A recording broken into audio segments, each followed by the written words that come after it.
Hey, Najee. Hey, Jennifer. Welcome to the His and Her Money Hey, Show. you guys. Hi. Hi. Thanks for having us.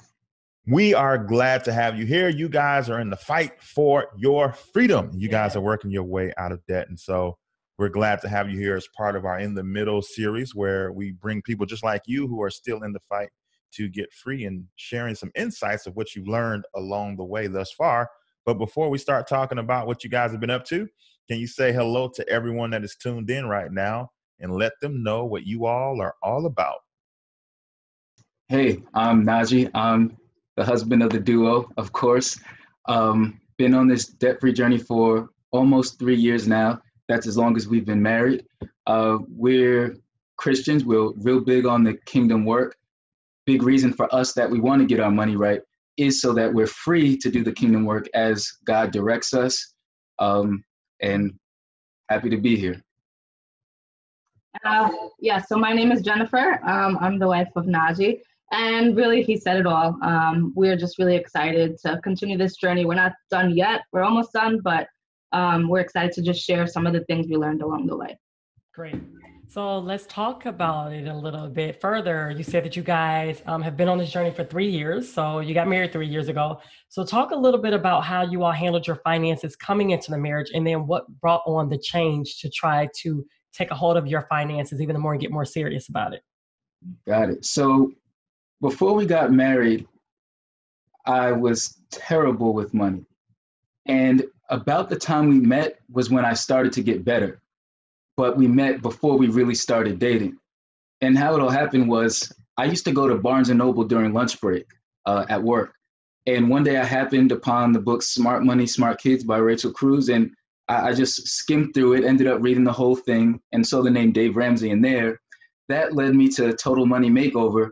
And I became obsessed with the material, but I wasn't doing it yet, if you know what I mean. But I love to read the book and love to hear about the testimonies. Got rid of credit cards, but still was borrowing to, get a car and stuff like that. And when we met, I wanted to get serious. And I think that was a little scary, but maybe you'll get into that later. Yeah.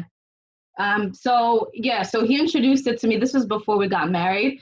And the first thing he said was, let's do a budget. And I was like, I am not doing a budget. I'm not down for it. It's going to take too long. Wasn't down for it. And then over time, he started making his budget. And then I kind of got on it because, we had to save for a wedding. Things were tight. And then once we started, I think that it was a wrap from then. Wow. So how much debt did you guys start off with? And how much do you have left at this current time? And what's the time frame that you guys have paid this down thus far? Yep. So we started out with $81,911.91 of debt. That was 2 car loans, mostly student loans. And that's about it. I hadn't had any credit cards by that point, and she never had them. And right now we are down to $11,394. So we paid off about $70,500 since October 14th of 2016. Man, incredible. that is My amazing. gosh, you guys have put in the work. Wow. Wow. So, okay, let's rewind the clock just a little bit, okay? You guys were skimming through books and started dating and got on a budget for the sake of the wedding costs and all that. How did you guys dial in? You all have paid off an incredible amount of debt thus far in less than 3 years. Yeah. Incredible. So what was the switch that was flipped? Because Jennifer, when you first heard budget, you was like, nah, not me. And now you're destroying, tens of thousands of dollars of debt in record time. What made the change kick in for you all that allowed you to turn this idea of getting out of debt into reality? I think so we started the day after we got married. So we were able to have the advantage of whatever we got for our wedding, which I think was about 8,000 and change. And we just threw all of it to our debt. So I think just having that big giant start, I guess, kind of kickstarted everything, because we're wow, we paid off. I don't know if we had paid off our car really quickly, and we're like, okay, we see where this is going. So I think that's really what it was. Yeah, and also I would say that Jen is very goal oriented. And once she has a focus on something, she's going to complete it. It was just a matter of her deciding that she was going to be on board with this. So once she made that decision, she tackled it the same way she tackles her work, the same way she tackles school, with a 100% focus and a tremendous effort. And for me, I think the switch was flipped when I realized that until we got this done, there was so much other stuff we wouldn't be able to do. Like I'm a guy who likes to spend. I like nice things, and I realized the longer I take to do this, the longer it's going to be before I get to have the stuff I like so much. Mm-hmm. So just looking ahead into the future and not allowing ourselves to cheat, because you have to have a standard. If you don't have a standard, you'll just cheat and you'll never get it done. But once we decided we were doing this and doing it the right way, it was a wrap, because we can see very clearly what we want in the future. So Najee, there's some people listening who are just like you, who like nice stuff, and they like it so much that they keep buying it. Like they haven't figured out how to stop yet. Mm-hmm. How did you go from I like nice stuff, I'm a spender, to being able to position yourself for delayed gratification? Like, I'm gonna chill for now because ultimately I'll get to it later. I mean, that sounds good in theory, but walking it out is not an easy thing. How did you turn things around? I gave up the delusion that I could have all my nice stuff now and have the future that I wanted later. I realized that I had it backwards. And once I accepted that this is the way it really is, nothing's going to happen that's going to permit me to keep buying all this stuff and then somehow have a bright economic future different from the ones that my parents had because they bought the stuff that they wanted. Once I realized that I had to be different to break the cycle, and there was no alternative. If you want better, there's no alternative. That's what I realized. Once I accepted reality, I was able to flip the switch, and I was able to put those nice things I like so much to the side. We automated the process. When we get paid, we already know where every penny is going. We know how much over and above bills we're going to have, and we make sure that that gets to debt as soon as possible. I mean, we don't let it doesn't sit in the bank account. It's direct deposit. I'm calling up. I like to call it in. I don't know. I think it goes faster. I'm calling up the people because we want to get this done. So to make a long story short, it's about accepting reality. At least that's what it was for me, accepting reality. Mm-hmm. So there are some people that may be listening now and maybe they're engaged. Maybe they're not even married yet. Maybe they're dating. Maybe they're not even in a serious relationship yet. How did you guys basically come up with a sound decision to say, hey, we're getting married and the very next day we're going to start this debt-free journey? I would say half of it is that Jen doesn't play around. So when she agreed that we were doing this, it meant we were doing it 100%. And she even holds me to account because there's a lot of times I still want to do stuff and buy things, and she reminds me of what our goal is. As far as getting serious is concerned, I think we were able to pay to throw everything towards the wedding because we knew we were actually going to do it. When you're not sure that you're actually going to complete it, you don't know whether you want to do something as drastic as put all the money people gave you for your wedding toward debt. But when you are sure that you're going to do it, when you've made a decision that this is what's happening, you'll pay almost any price because you know the reward is greater. For us, the reward is as real as the pain and the suffering and the anxiety of waiting. They're both as real as each other. Also, it's like so we decided we were going to finish, that we're going to pay off all our debt. So it's just trying to get it done as soon as possible because yes, it hurts. Like I want to travel.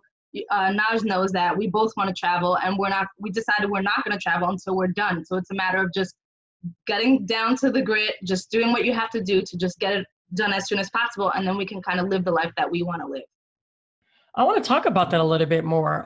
We've interviewed people. We've even created some videos on our channel in regards to how you can still have fun while getting out of debt. And we're all for, hey, if you want to go on a vacation, you could put money aside. But at the same time, we're all for being so focused and so dedicated that you just put it on pause. Like, I don't think that there's anything wrong with that. So talk about how did you guys come up with that decision? I mean, I think that's a very calculated decision. You know what I mean? Especially as newlyweds, because I remember when we first got married, we went somewhere every year. Huh? Right? Got about it here. Every year, you know, but now thinking about it, it's like, I guess we could have, you know, like paused it a little bit more if we wanted to try to obtain some type of goal. Listen, or babe, whatnot. Jennifer don't play. But I like that. So I want to talk about that. Like, how did you guys make that decision? I mean, you're never going to be newlyweds again, right? And so, but you guys have made the sacrifice to say, hey, we're going to put these things on pause. How did you do that? And then how do you reward yourself or celebrate or have downtime whenever you decide to? So once we decided on our goal of becoming 100% debt free and keyed in on it, I think that everything that would delay it became less meaningful because we really understood that it was delaying what we actually wanted. So a vacation, it wouldn't just be a vacation from work. It would feel like we're vacating what we're trying to do. And that's not a good feeling. When we saw, you know how it is, 2019, social media, everything else. When we saw people doing their thing, to me, it didn't faze me at all because I thought this is fake. And even if it is real, say they had 100% cash and paid for it, I don't have that right now. So if I went, it would be fake. It would be escapism, not a vacation. And for us now, we just focus on spending more quality time together, whether that's going on a walk or, I don't know, instead of going out to a movie, we just watch a movie at home. I don't know, dinners together, but at home, knowing that later on, we're definitely going to be able to do everything we want to do. But right now, we just have to make the most out of the quality time we spend together. That's a little less expensive. Yeah, and when we do go on trips, we're getting like the platinum package. That's the other thing. We wouldn't be able to do that right now. Right now, we'd be on the copper package, barely making it. We want to, when we go, we're going to go hard. That's the other thing. I love it. I love it. That. Let's dig into strategy a little bit because you guys have knocked out over $70,000 of debt in under 3 years. I know people got their pen and paper like, okay, now I need to know what they did. So talk to us. We know that you got a good boost at the beginning with the money that you got for your wedding. Now, what took place next? It's a matter of having a system in place. Again, as I said a little earlier, when we get paid, we know where it's going. We know how much over and above bills we're going to have next payday, and we make sure it goes where it needs to go. Very systematic, extremely systematic. You can't really leave a lot of wiggle room, and you can't be waiting 2-3 days to do it, at least in our case, because that money will fly away and find somewhere else to go. Jen, throughout, she could tell you a little bit more about it, was working extra, which was in part helped her career. She needed to get hours for a certification, but she didn't have to get that certification as fast as she's getting it. A big part of it was because she wanted to pay off that faster. So you want to talk about that? Yeah, so I'm a social worker, so I think, I had a lot of good opportunities where I could pick up, like at one point I was doing 3 jobs. And I think it was just keeping the goal in mind. Like he said, I'm very goal oriented. So, it was just keeping the goal in mind, just knowing that every single dollar that I made was going to go to a good cause. It wasn't going to be spent on nothing, that we're just getting closer and closer to our goal. And it was tiring at times, but I think that both of us were very, very good at encouraging one another. And so if he was discouraged, I was the encourager, and then vice versa. So it's not that I was encouraged 24% of 100% of the time. It was more of just like, when I was discouraged, again, it was us just helping each other out in that way. Love reading, but wish you had more time to get into your favorite books? What if you could use the time you already have and listen to the books you already love? Well, now you can with Audible. With Audible books, you can be inspired, entertained, and educated anywhere, anytime. Choose from the bestsellers in self-development, business, nonfiction, and more. So what are you waiting for? Your first 30 days are free. Visit hisandhermoney.com/audible to get started today. That's hisandhermoney.com/audible. Okay, so earlier I heard you guys talk about as soon as you get paid, you immediately like figure out what your expenses are and everything else goes towards debt. So let's talk about your payoff process from paycheck to paycheck or monthly. How does that look? Go a little deeper. So it's definitely every paycheck that comes in.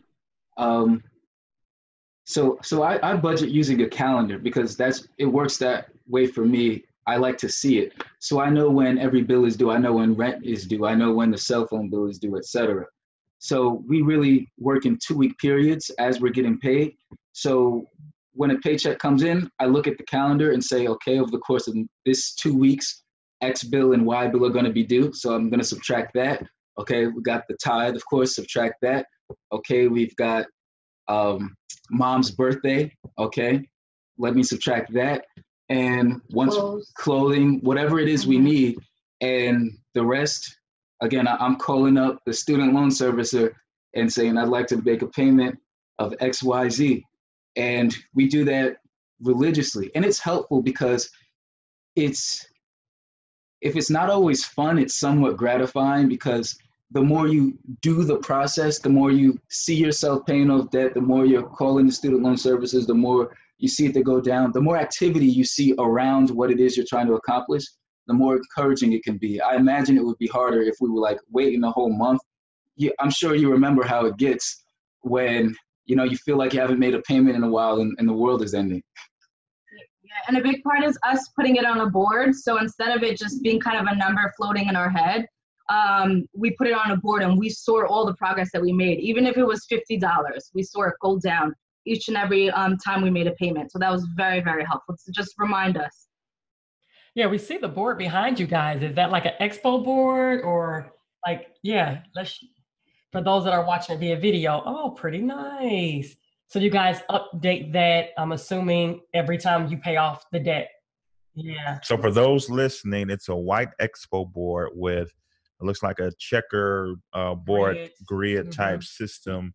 And they have the name of the account in one column, the balance, interest rate, minimum payments, and the payoff date. The payoff date. With their pictures. With their pictures. I love it. Absolutely love that. Something anybody could do. Yeah. And you know what? When you guys said that, that's so true. It made me kind of rewind the clock when we were paying off our mortgage. You're absolutely right. Seeing those mini transactions, like we would not wait either. Every time the bill was due, we would just be throwing at it. If we had an extra $20, we had an extra $15, we were just throwing at it. And I can remember pulling up our online account, and you're right, seeing those transactions like that made you feel like, okay, we're getting somewhere. Yeah. You know what? We're making traction, and we do see the needle moving. We see the number going down. Yeah. You guys are doing something that's different from your friends, even different from your family. You talked about how you wanted to break the cycle because you saw, the spending, how it affected your parents. And I'm sure that you have, like you said, social media is showing you what your friends are doing, and they're not doing what you're doing. You are being different. Being different, though, is not easy to do, right? Especially for a young couple that is just starting out as husband and wife, just starting out on the whole adulting trip, right? How have you maintained your focus and not let the fact that you're so different from what everyone else is doing discourage you? Because it's easy to dip into discouragement when you feel like you're on this island by yourself. How come you all have been able to not be discouraged and remain encouraged on your journey? I would say it's the desire to be an example. I think that's true for both of us. I'm tired of seeing people struggle unnecessarily. I've seen it my whole life. I've seen it with people who made not so much money and people who made a lot of money. I wanted to be an example of what they can do differently to change things, because of course we want to see the cycle in our families break, but we also want people to be empowered to break the cycle in their families. And we just want to be examples of this mindset in our little world, in our community, and wherever we are, to show people that they can change. So yes, of course, we noticed we were different than other people and we couldn't do all the things that they were doing and maybe that we were invited to do with them. But at the end of the day, that in some part, we're doing it for them, It's like, and it makes it easier for me to say no to a friend when I'm saying no, not to you, I'm saying no for you. Because one day I know the light's going to turn on for you and you're going to want to know how to do it. And I'm going to say, remember when we didn't go to the Bahamas with you? That's where it starts. Love it. And I would say we have pretty encouraging friends, even though they might not be on the same journey we are. Maybe they're just starting off. A lot of our friends and definitely our family members know what we're doing. And so if we say we can't do something because of finances, they're very understanding. All right. Now, the story isn't picture perfect. This has not been an easy road that you all have been on. So now let's talk about a detour that you all made on your journey where you had an idea of kind of becoming your own man from a career standpoint, and you took a gamble and it didn't quite pay off. Talk about that. Yeah. So right in the middle of this debt-free journey, optimal time, I decided right now is the time to take on some risk. Yeah, it doesn't make any sense in retrospect, but I was dissatisfied at my job, long story short. And a side note is I didn't appreciate the job, even though it wasn't what I wanted to do for my life. I didn't appreciate it for the blessing that it was. But in any case, I decided to go off on my own, selling life insurance. I thought, yeah, I'd rather make my own hours than work the hours somebody gave me. I didn't do nearly enough research. I actually called up the Dave Ramsey show asking about the financial advising profession. He said you should study under somebody for a few months and see if it works out for you. Do you think I did that? No. I jumped in feet first, and it was going great for the first few months, selling stuff left and right, because I was still working with people that I knew closely and that liked me and that trusted me. But once that gravy train ended, there was a serious drought and I wasn't making money. And to Jen's credit, she never condemned me for it, but she did let her feelings be known, and rightfully so. And eventually I finally called it quits. But yeah, I like to share that as an example to other people too, because like the thing you're doing right now may not be what you want, but before you leave, make sure you get everything out of it that you're supposed to. Make sure you use it for everything that it is good for, because you might not have to stay there forever, but just make sure you're making a smart, informed decision. Nonetheless, even throughout that ordeal, because we were so regimented, we were still paying down debt, although not as fast. But no doubt about it, if I hadn't done that, we'd be done already. How'd you hang in there, Jennifer? That had to be because you are a hard charger and you had the chart back there and you had the goal in your mind. And I know you all talked, before the decision was made, but then the decision was made and then things weren't going well. How did you remain a supportive wife, but like Najee said, also make your feelings known in a way that was not condemning? And I think this is an important question because we do get couples sometimes that ask, like, how do I tell my husband or my wife, like, this thing is not working? Like, I don't want to, cast down their dreams or anything like that. But there are some times when you're going to have a real conversation with your spouse. Say, hey, we may need to just take an adjustment right now. Doesn't mean that you won't go back to that, but we just may need to pivot. Yeah, so I would say, yes, it was difficult. I think that when it came to the points where we weren't really making money, that's when I started picking up my other jobs. But you could only work 3 jobs for so long. So I think that when I got to the end of that, where I was kind of just done, like, because I was physically tired, he's great in that he allows me to kind of share my feelings. So I didn't feel like there was ever any type of consequence for me sharing my feelings that, hey, maybe this is not working out. But at the same time, I wanted to be very supportive, and I didn't want to say, all right, I'm going to give you a deadline, 30 days, and you have to definitely decide if you're going to, quit or not, make money or quit. So I think that when we had that conversation, I think he was very open in that, he understood where I was coming from, and he also shared his feelings, and we kind of were able to come up with like a compromise, if that makes sense. Mm-hmm. Yeah, I don't know if you want to add anything. Yeah, because at the end of the day, I did that on a whim. Like, I didn't want to sell life insurance. I wanted to be my own boss. And I didn't have a plan. And it wasn't really a dream. It was, a fantasy. I thought it would just be easier. I don't know how I thought that, but that is what I thought. And I thought the money would just come rolling in. And I would just say everything we're doing, we do it as a team.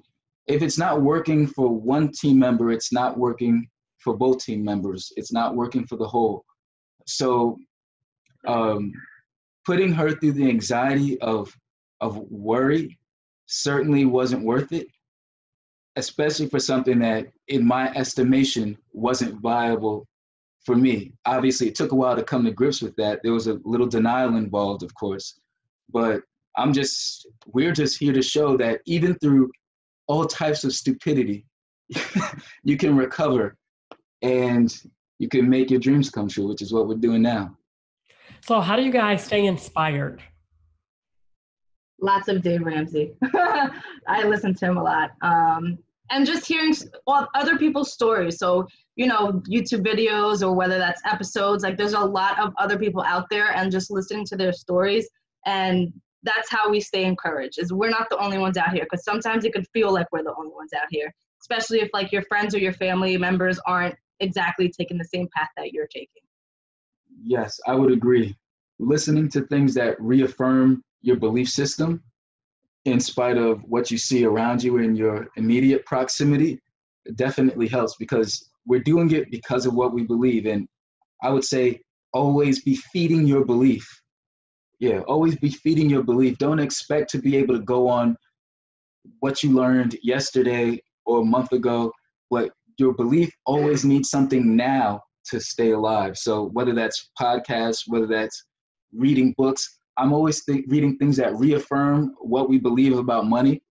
And of course, keeping it in prayer. That's obviously been big. One of the big prayer topics is this journey we're on. And I would say talking to God about it is also very helpful. And talking about what we want to do and where we see ourselves going, and because that keeps it real, Yeah, little dreams within the dream. Like, of course, the dream is to be debt free. We're youth leaders at our church. They're going on a youth retreat in October, and it's pretty expensive. And just the other day, last week, we were saying, when we get done with this, we're going to be able to make the retreat half its current costs for everybody. Why? There's no reason we can't be the people who make this retreat half as expensive as it is, because we did the right thing now. That's amazing. Yeah. So based on chart back there and all your calculation and planning, when do you all see you all being done with this journey? So I would say in mid-October to no later than late November. Mid-October is if everything goes right. Late November is if there's anything unforeseen, but it's going to be in that space. Certainly no later than November. But our goal is October 15th. That's 3 years from the day we just Come on, Jennifer, get it straight. So. Get them straight. Yep. No late November. Have you all envisioned what that day will be like? I have thought about it. It is so hard to picture what it's going to look like to have a 0 on that chart. I think it's just going to be surreal, because it's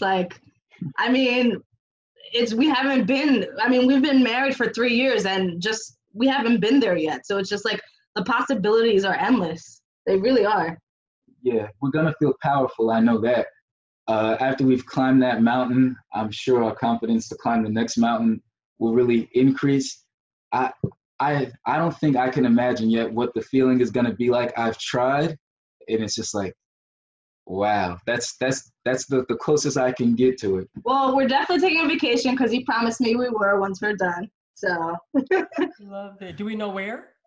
Not yet. We don't know where. I know she wants to go to Turks and Caicos. So maybe. Yeah, nice. We'll make that happen. Well, we're super proud of y'all, Very man. much You so. all have put in the work. You guys are almost to the finish line. You all have learned a lot along the way, and we are super appreciative of you all being willing to come on and share the ups, the downs, the good and the bad on your journey to debt freedom. So thank you very much. Thank you, and keep up the great work.